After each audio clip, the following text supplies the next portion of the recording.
The need for educated, trained, and skilled individuals to enter the woodworking industry has never been stronger than it is today. FDMC has been following and supporting several key efforts to satisfy this need for manufacturers. We were pleased to have an opportunity to interview the two individuals responsible for introducing the industry's newest education and training program for high school students in Peyton, Colorado. Dean Madsen is the director of the program, and Tim Kistler is the superintendent of the Peyton School District, a small community just outside of Colorado Springs. Here's what they had to say about the Peyton Woods Manufacturing Program.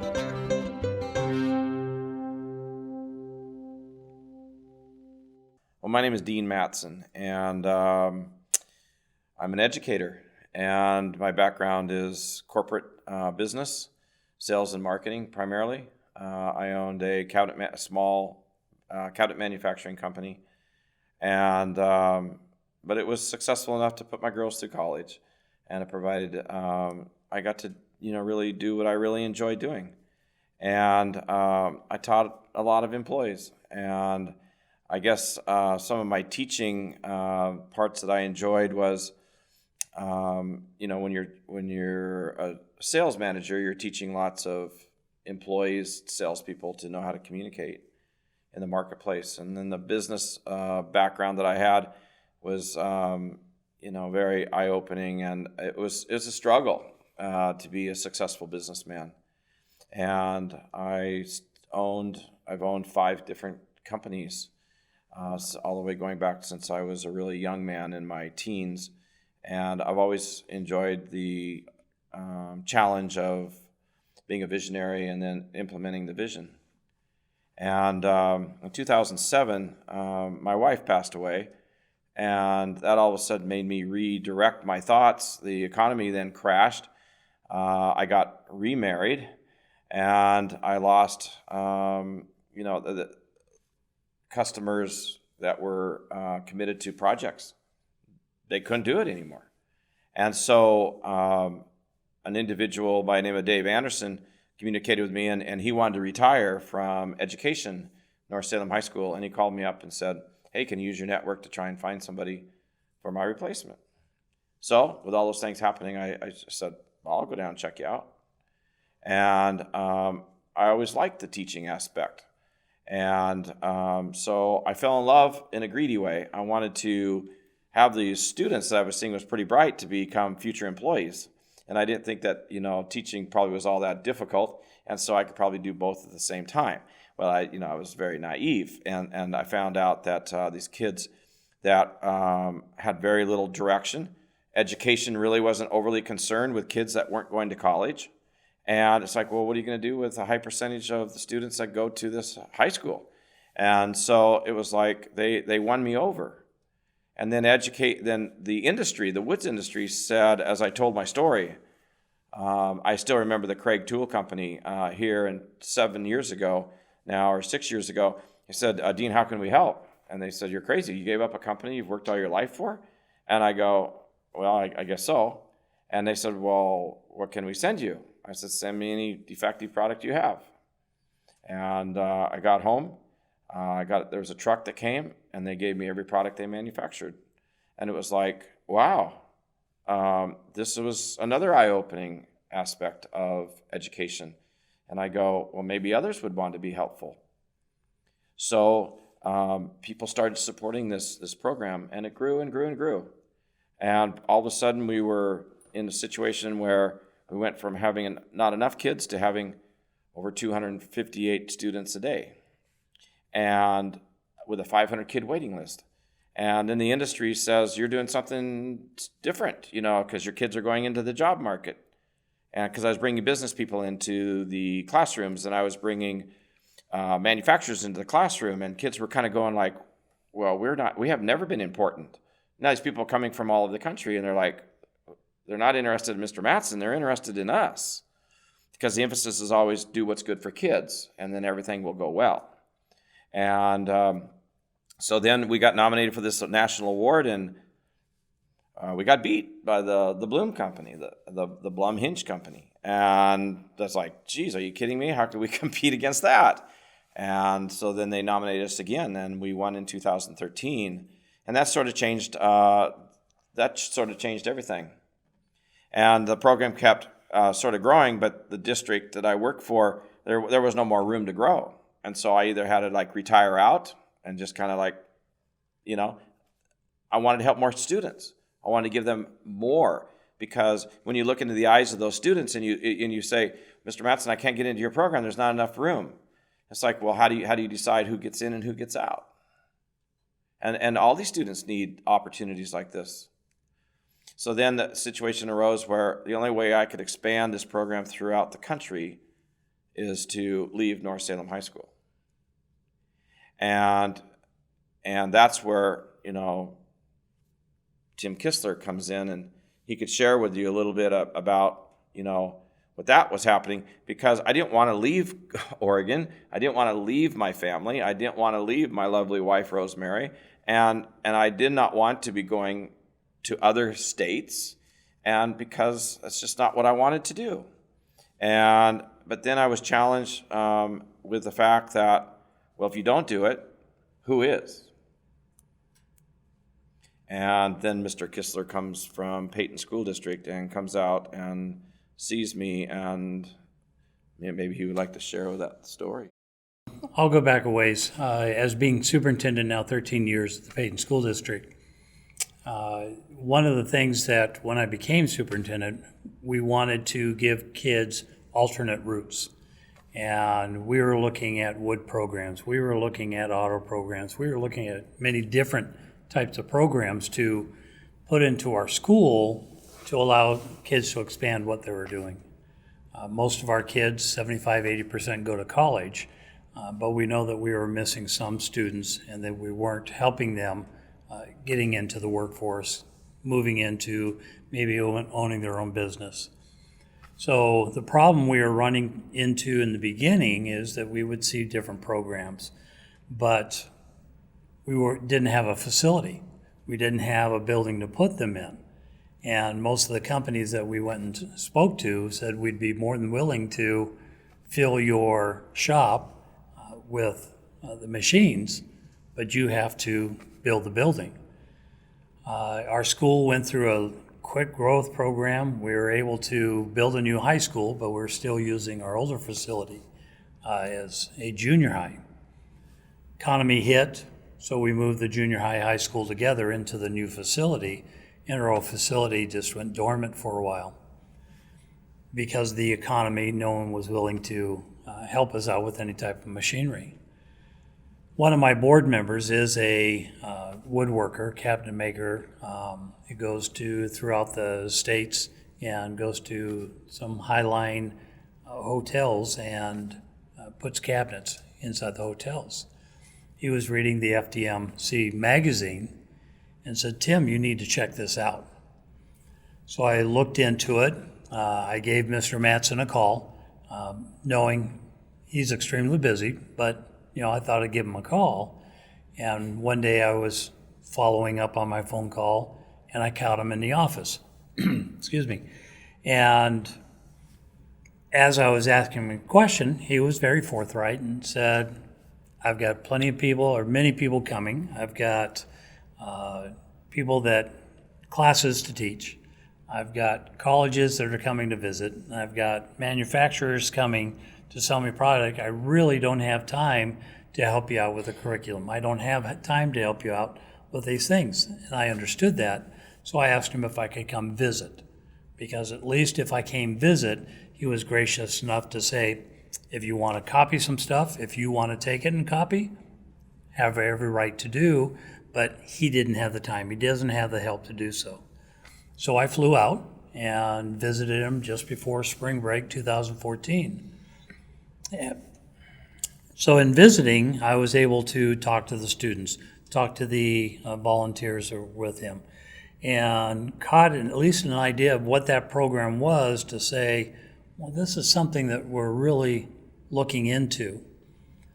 So after coming back and talking to my school board, I asked him if I could hire Mr. Matson, at least as a consultant, to come out to Peyton to say, is this a program, is my building something that could be turned into what you have.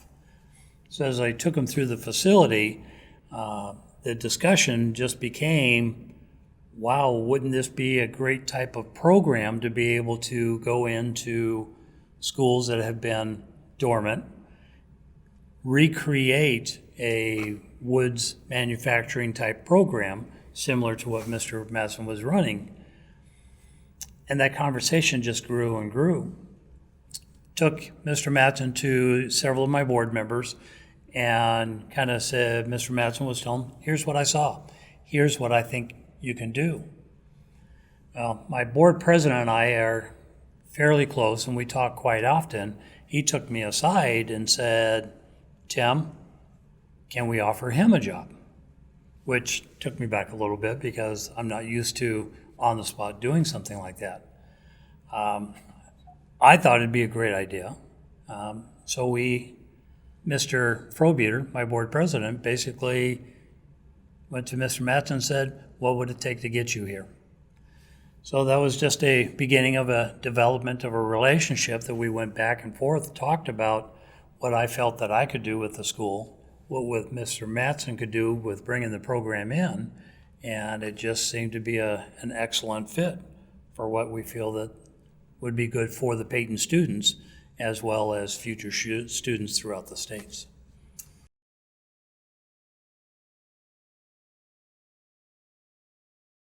August 17th, our students will be walking through the doors, anxiously looking for Mr. Madsen to teach them.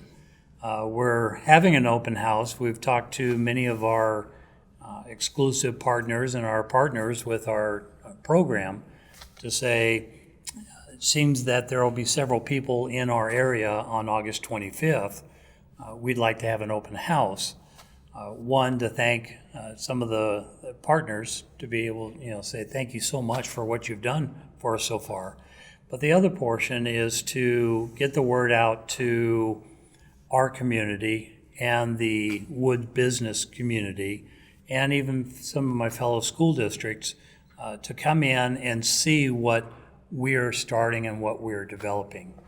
We're a small rural school, and it's kind of one of those Missouri things, really kind of show me that this is going to happen. I think once they see the room, once they see the equipment, it's going to be an eye-opener for really what's out there, and then allow some of our partners to say, how important is this to them so that they can tell everybody else. That being said though, Tim, I'm impressed by the fact that you would have such a forward-looking board that they would embark on something like this. There aren't too many school boards that would that have that kind of forward-thinking mentality that would allow for this to happen. I think that being a rural school does benefit us because as superintendent of a small district, I talk to everybody in the district. I talk to the cafeteria workers, I talk to the students, and so I'm around quite a bit. And it's very effective because as often as I talk to them, I talk to my board. So there's always this communication going back and forth. So this was no surprise as to what we were trying to do. And as we talked through this, they were already prepared. They knew what I was thinking of what we wanted to do. And they knew well enough to say, all of them are entrepreneurs. They have their own business, or they work for the, a person, small business. And they know how important something like this is. So it really was just a great marriage of everything coming together at the right time to pull this together. But my board has been very supportive and, as you say, forward thinking as to say, this is the thing that's going to help us move forward. I think if I can interject something here, what's been really amazing is, at the WIC conference, woodworking conference in Puerto Rico 2 years ago, it's like I stood up in front of that entire conference and said, okay, you've given me kind of the challenge of a national training center because your workforce is decimated, and you have now the economy's turning around and you're starting to get business, but you can't find employees. And so you've asked me to consider this. So I put it back to the industry and said, but you have to do something. And so then we follow up, and this past spring in San Antonio, Texas, at the WIC conference, and I says, okay, I've left North Salem High School. I've taken this really seriously. You are committed. Have committed in great ways to supporting this endeavor in Colorado. And what we learned was the woods industry did not want to donate cash. They wanted to do in-kind donations and supplies and so forth like that. And it was overwhelming. There was a letter waiting for me the first day I walked into Peyton Schools from a large international supplier, and says, we want to take this even to a higher level. And so would you consider a partnership? And then as we went through that process with this large international wood manufacturing company, they said, would you consider exclusivity? And so we started what's that? What would that look like? Well, we want to be supportive of this education model wherever it might go into the public education. And we want to be able to have the opportunity of first right of refusal to say, we would like to put our technologies in there, or we don't care to right now. And what you've done, Dean, is you've allowed us as business people to donate the way we want to donate to public education. And that and that's that new model, and we're speaking on it at this conference. And that new model is that, the donations are not donated actually to the school district. The equipment is loaned. That way, the equipment is changed out every 2 or 3 years or 5 years based upon technology. The school districts are not saddled with some old technology that they need to go out and get new. And industry will have a chance to come in and use the classroom as a platform. They can train their own staff in there. They can show the machines off and technologies off to the local customer base that might be, in this case, in the Denver, Colorado Springs marketplace. And so the partnership was that we suggested, and the industry sort of said, this is what we want. We implemented those things. And so the results have been overwhelming. And so when we open in 3 weeks, almost the majority of everything in that classroom has been donated. And so we, as a person that's made such dramatic changes in his lifestyle, I guess, coming from Oregon to Colorado, it's given me a great deal of confidence that, this is a good thing. To the school board and to Tim Kistler in coming to these national conferences, he gets to feel firsthand of what the dynamics is and how supportive the woods industry is and how much they are now willing to back this. So most of our donors only care about the students. So if this will help your students, Dean, we want to give it to you. They're not interested in anything else. Some are interested in branding. Some are interested in market exposure. Some are interested in testing materials and products. And in a classroom, this is a good place to do that. And so, Tim, I guess for me, we get done each day, and whether we're together or over the phone, we go, can you believe this? Is this really happening? And it's gotten to be contagious. And now all these public education organizations throughout this country are wanting to see what this is going to be happening, because career technical education is no longer on the back burner. It's on the front burner with STEM and some of these other workforce development organizations that are they're pushing high schools to be able to do this.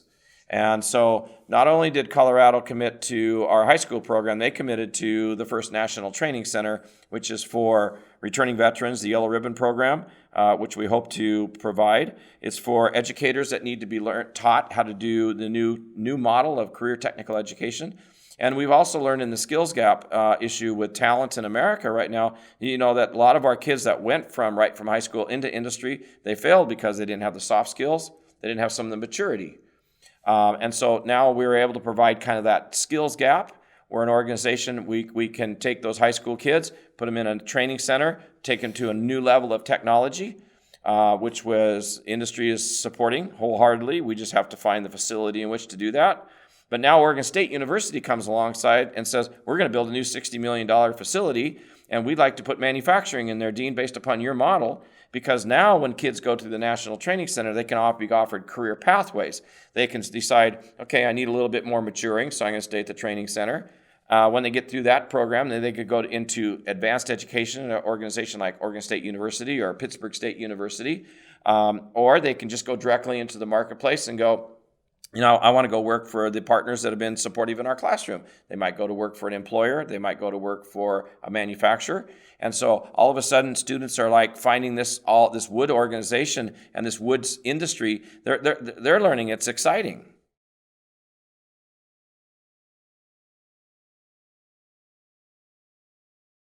The plan, originally, as Mr. Matson and I sat down and discussed this, one thing that we want is that this National Training Center should be a follow-up to what the students are learning through their cabinetry 1, 2, and 3. So a continuation of the curriculum. Right. We would like to be part of that, but that's not the only piece, because we're looking at the finishing piece or the follow-up, but also, as Mr. Matson has spoken about, is the Yellow Ribbon Program. Those military, coming out of the military and trying to move into the civilian life, we could work with those to be able to create these skills. Older people or older young people, as you can say, to at least start a career or start something to where they can be trained the skill set, which, if we're looking at the long view of the National Training Center as to the technology piece, learning how to run a CNC router, how to run the edge bander, all these other things that they can learn, but also working with community college. As these students graduate high school, they may want to go into a skill set world, or they may want to go into the college, or they may want to do both. This would allow them to work through a junior college to be able to move forward to looking at, I can do both, or I want to move into one or the other. And then the final piece would also be, including with Oregon State or potentially Pittsburgh State, but also looking at potential some adult education. Because there's such a huge deficit in the workforce, we really want to try and grab anybody that is willing to come to learn to be able to move forward into this. So we're looking at January 2017 of starting this. Our main goal right now, August 17th, opening up for kids, but by January 17th, whether we build a building on our high school campus to where the kids can move right there, whether we move it closer to Colorado Springs to where we'd have a place to where we can reach more students with having the military bases right there in Colorado Springs, having more schools, having the junior colleges there would be more of a base to be able to draw students to be able to help them in that fashion. So right now the goal, January 2017, to have a building ready to go to teach the skills, but also some classroom work.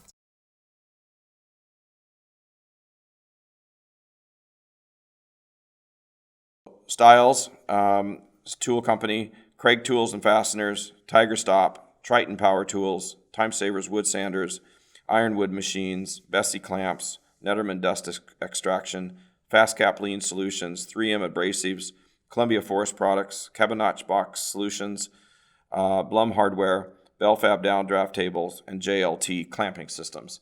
5 more were added just this week, so far yesterday, to that list. The list of just partners would be Barbeau Machinery, Elder Construction, JDS Multi-Router, William & Hussey Machine Company, Cabinet Vision Software, Grex Fasteners.